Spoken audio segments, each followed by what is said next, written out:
Evidence of the collapse incident at Göbekli Tepe. The fence, located more than 10 meters below the highest area of the settlement, experienced several landslides during the occupation period of Göbekli Tepe.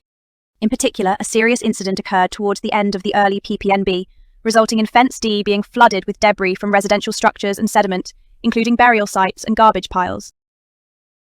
As a result, the fence was severely damaged and had to be repaired. Afterwards, in building Phase 5, a terrace wall was erected, which may have prevented future damage from such incidents. However, this measure is presumed to have been meaningless, as the fence was likely abandoned due to a second collapse in the late 9th millennium BC, which corresponds to building Phase 6. Other fences experienced a similar fate, which may have led to the construction of new fences to replace them. It was previously assumed that the large enclosure was intentionally backfilled, but this interpretation is no longer favoured since the death of Klaus Schmidt. The housing structure of Göbekli Tepe. In the earliest phase of habitation, circular and oval houses were built next to the large enclosure, indicating a semi-sedentary lifestyle. As time passed, the tendency for these buildings to have rectangular floor plans grew stronger. In the final settlement phase, only small structures were erected.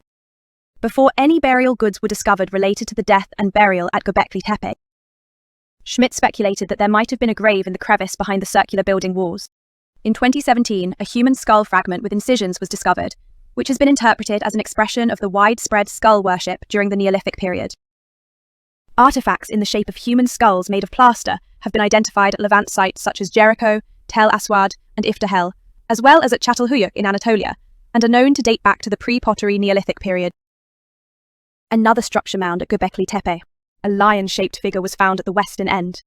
In this area, flint and limestone sculptures are found more frequently. Therefore, it has been suggested that this place may have been some sort of sculpting workshop.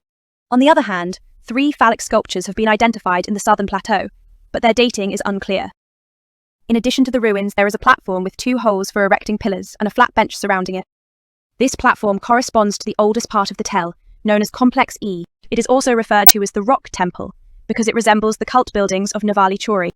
The floor is carefully carved from the bedrock and smoothly finished, reminiscent of the terrazzo floors of the Göbekli Tepe complex.